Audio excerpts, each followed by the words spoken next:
Namaskar. Welcome to Vision of Asia, Voice of Community on ITV Gold. As we meet this Wednesday, here are the top stories for this edition. We'll have a special report from Edison where community members gathered to raise their voice and talk about the need to put a stop on hate crimes.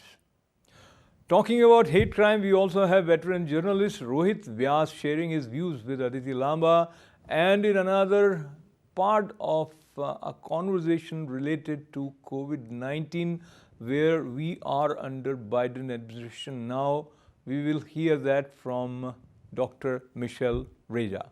All this coming up right after these short messages. Stay with us. While America has witnessed unprecedented violent spree in last 10 days or so, there has been some major shootings. There were hate crimes increasing, and that led to shooting at a public place targeting a particular community. And Asian Americans got together in Edison also. Many of them included members of Indian American community. One of them was Mahesh Bhagia, who has been very active politically and socially. What they have to say and in what way this collective voice demonstrates the need to move towards a peaceful society, the need to raise awareness about being one and not hate any another one on the basis of their skin color or their racial background. Here is a special report from Edison. Never again is now. Never again is now. Never again is now. Never again is now. This is Mahesh Bhagia, the chairman of the Edison Democratic Organization, along with my vice chair, Peng Chen here. We are here to support the rally, to do a peaceful rally here in Edison, located by the H Mart on 27, to support all the brothers and sisters and make sure that we are all united and we are here and stay peaceful here. No hate for anybody, and just peace and love. Thank you.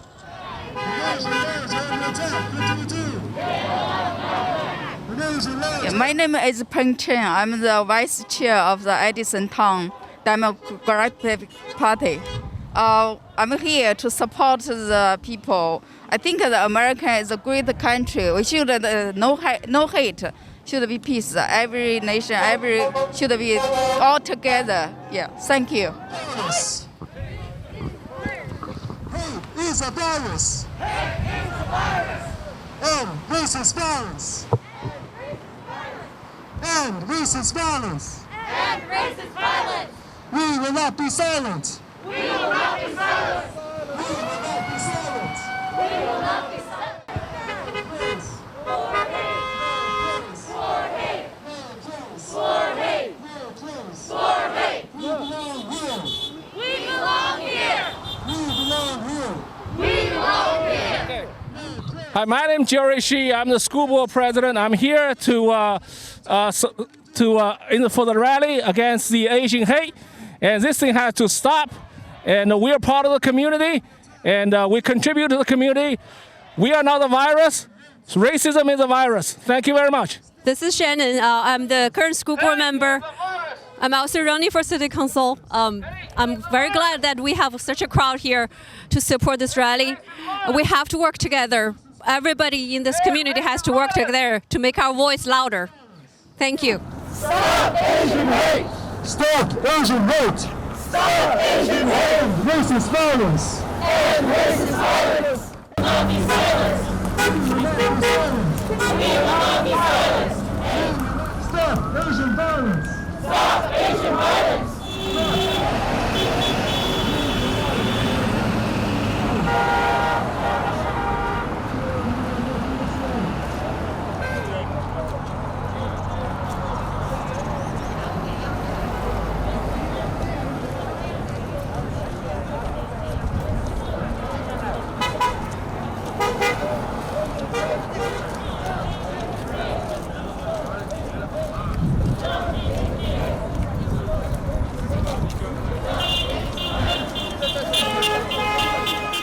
Hate crimes have increased.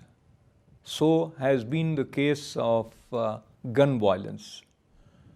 A lone shooter comes to a place where a lot of people are gathered, doing their business, leading their normal life, buying stuff for their home, looking forward to a peaceful evening, not knowing that someone would come and use his gun, hit them. Something like that has happened in the recent past. President Biden is also addressing this issue. Veteran journalist Rohit Vyas talked to Aditi Lamba about the need to have more stringent gun control measures through law. And he also shared his expectations from President Biden. Here are some excerpts from that conversation. Right. Let's now talk about the other shooting from last week. A shooting which was done at the spas, which were owned by Asian Americans in Georgia. 8 were killed, 6 of them were Asian American women. Now, the police has said that the suspect, Robert Long, age 21, said that he had a sex addiction. And that was his way of eliminating whatever issue he was going through. Right, but it's very, very, very visible that this was an Asian American owned businesses. There were Asian Americans working there. So my question to you is, as an Asian American yourself, how does that make you feel? Very afraid, very, very cautious, very, it's reflective of a very dangerous xenophobia in society that has developed. And by the way, it's not just here in the United States, it's around the world. Asians are being all of a sudden targeted, especially because of the pandemic, where many people believe it emanated from China, and therefore China and Chinese people are somehow responsible. That's the thinking in a lot of people's minds. And that's totally wrong type of thinking, obviously, even though it originated in Wuhan, according to all estimates. It does not mean Chinese were responsible, or anybody who's Chinese. And I think it reflects the xenophobia. Someone's trying to find fault. Where did this start? Where did it happen? And they're going after it. However, the Atlanta shootings and the Atlanta vicinity shootings that took place, police are still working on that. The FBI is working on that, others, to determine if indeed what the perpetrator said is true, that it was merely his targeting victims because of what he called his sex addiction and is blaming them for that sex addiction. Or was there something more sinister? And was that a cover for actually a deep-rooted hatred or misgiving for someone who was Asian? They are looking into that. It's a little early to be speculating. It seems obvious as of now because 6 young Asian women were targeted. And among others, there were a total of 8 victims. So on the surface of it, it seems to be targeting Asians. But on the other hand, investigations have to play themselves out before we can make a final determination and get the final call from law enforcement officials. People have taken it to the streets. They're protesting. And the biggest topic that they're protesting against is racism and misogyny. How much of that do you see in what happened? Plenty of it. You can see plenty of it. And that's the whole problem with society now, is that people have become intolerant of each other, have become unforgiving of each other, even though, there's nobody to really blame. But, it's also part of human nature. This is why I talked about mental health, very, very important issue. If you're dissatisfied with your style of, if you're dissatisfied with what's happening in your life, whether it's your employment, your career, your personal life, whatever, you tend to, if you're a weaker human being or someone who feels they need to find someone to blame, you tend to look for someone to blame. And it's all the more hurtful if you think it's someone who looks alien or who seems alien or speaks alien than you do in your particular society, and to go after them and blame them. It's a mental issue. And therefore, we're now going to have to deal with a very big problem with folks and mental stability, not just here, but around the world. And I think it's been exacerbated by the COVID-19 pandemic situation worldwide. Right. Anti-Asian American hate crimes have doubled during this pandemic. And as you just see, we have a situation here that happened in Georgia. How much of that do you blame on the previous administration, from a president who used to call it the China virus? That had a lot to do with it, obviously. I mean, when you start going out there and openly calling it China virus, that's not something a president should be saying. A president is supposed to be the supreme healer in chief, not the supreme instigator in chief. So, to just put that bluntly, I wouldn't expect any president of the United States to be talking like that. But that was Donald Trump's style. However, he didn't look to the consequences of something like that, because when you speak like that, your followers are going to start to think like that, believe in you, especially those who have faith in you. They're going to start believing and thinking that that's correct, and that's how everybody else should be thinking. A very dangerous precedent indeed. But I'm not going to just singularly blame him for what's been happening. Xenophobia has been building up in society for a long, long time. Every minority community in the United States has seen it, whether it's in relation to college admissions, in schools, at the workplace, and things like that. This has been going on for decades. It's been endemic. It's a disease that needs to be eradicated.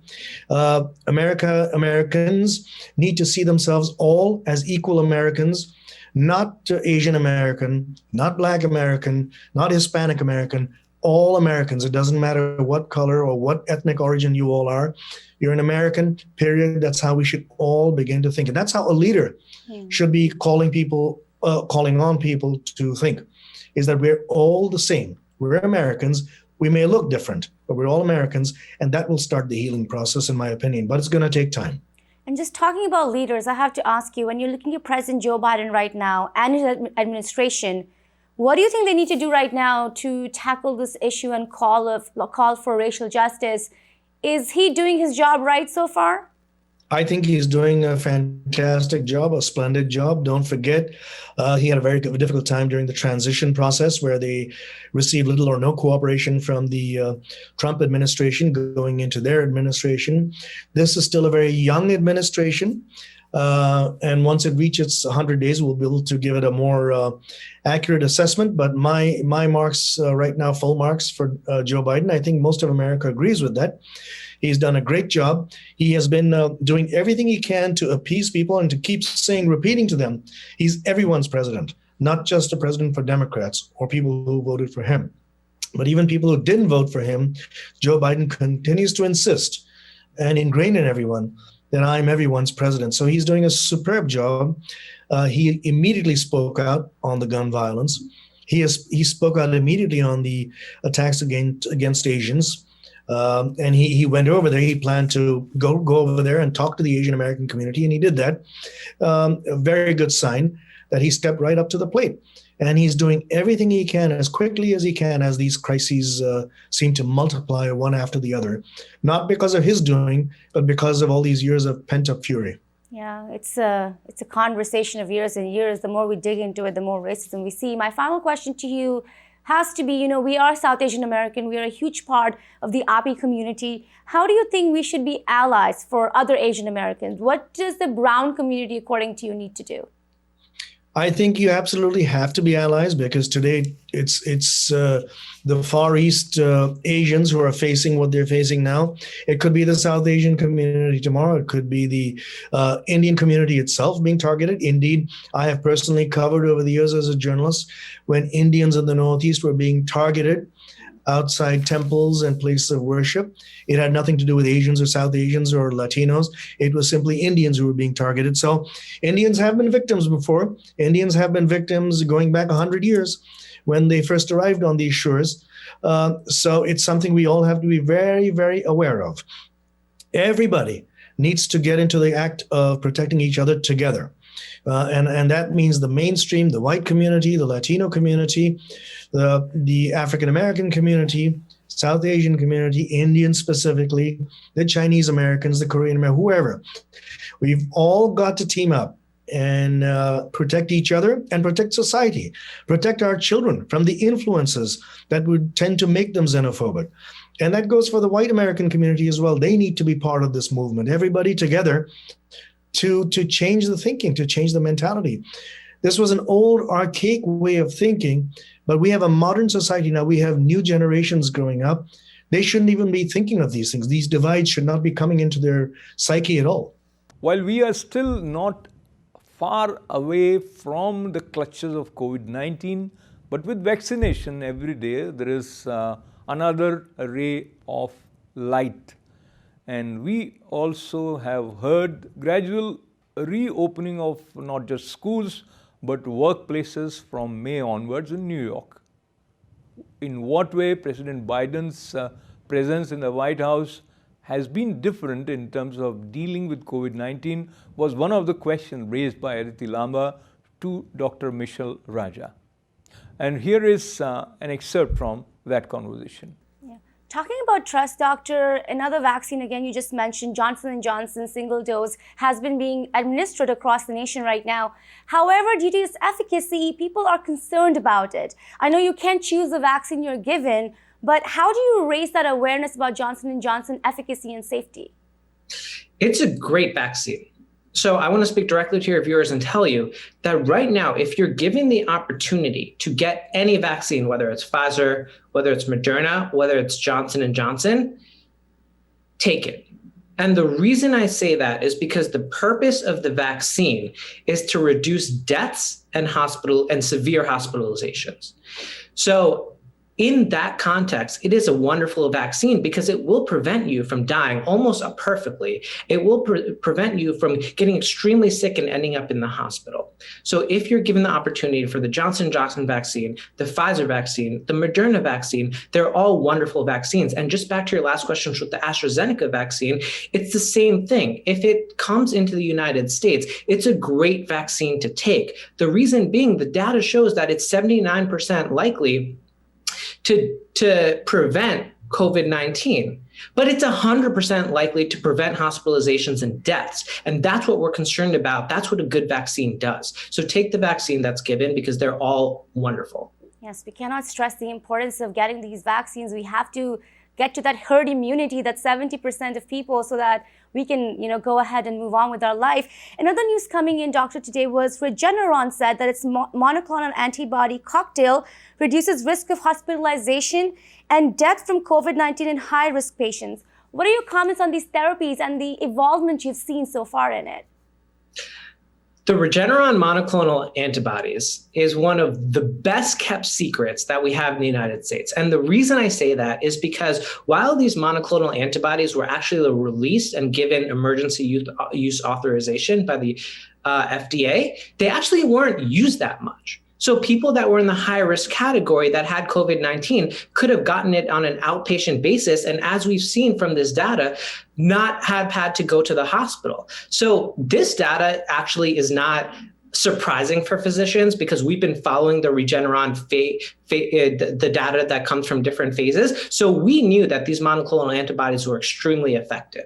I personally know people that have gotten it. If I had a loved one that got COVID and in an outpatient basis, I would have happily recommended that they got these monoclonal antibodies. So I think it's something that we need to be aware of. So just in case, and I'm speaking to your viewers directly, if there's somebody that you know that gets COVID-19 and they are at an elevated risk, then I would say talk to your doctor, talk to your primary care doctor and say, hey, these monoclonal antibodies are out there. How can I go and get them? Because they're actually not that well known. A lot of people don't know how to get access to it. And just to wrap this around in context, the Regeneron monoclonal antibody was the one Donald Trump got when he got sick. Right. I was just about to ask you that, and you answered that. When you are looking at these vaccines and these treatments, doctor, I have to ask you, what is still missing in all of this? What can doctors still figure out?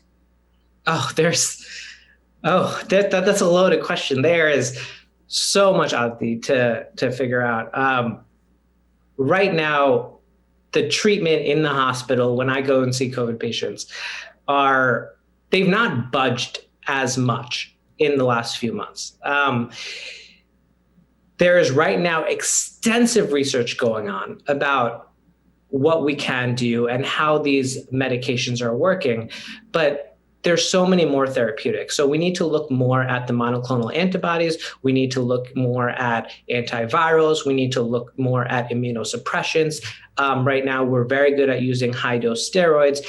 We need to look more into how exactly we can oxygenate patients that have decreased oxygenation. So when COVID first started, we were intubating pretty heavily, but then later on, that standard of care changed pretty drastically. So it's an evolving science. We are still very, very, very early on in the process. It's great to see that the NIH and the FDA and everybody's involved and tons of money are going into researching the science. Right. So there's so much more that we have to look forward to. When you're looking at the current administration, doctor, the Biden administration, are you satisfied with the work they have done so far to curb this disease? And how do you compare it to the last administration? That's a great question. That's a loaded question. I want to first say that there's a lot of good news these days. So Biden's goal of 100 million vaccines was actually 6 weeks early. Yeah. So it's, again, a race to vaccinate, and we want to get those shots in arms for as many people as possible. I will never personally understand the politicization of COVID-19. I don't understand why an inept administration stemming from insecurity with medical science decided to confront the public health measures that they did. It affected many, many people. I think there were many people that died that didn't need to die. I think that there were many people that lost family members that didn't need to lose family members. And I think that he divided the country. Some people believe in masks, some people don't. So the previous administration definitely had some deficiencies, which I wish did not exist. Well, thank you for your response on that. I just have 3 more questions left here for you, doctor. The first question is, air travel has hit a record since, during the pandemic now. People are traveling everywhere. How are you looking at it? And are you concerned, because the variants are also spreading, how that will impact us?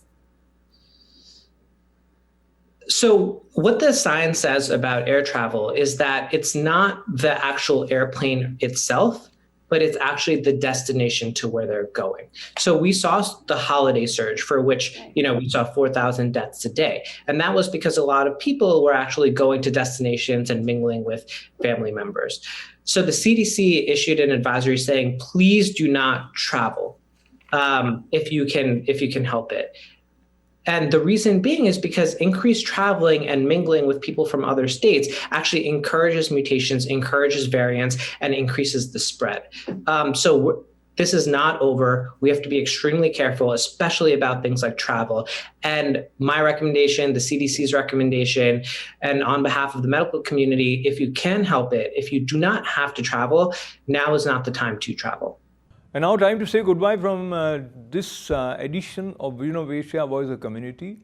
We appreciate your presence with us, and we also appreciate you becoming our friends on ITV Gold's Facebook page, as well as subscribing to ITV Gold's YouTube channel. Keep writing to us, events@itvgold.com. Stay safe, stay well. This is Ashok Vyas. Namaste.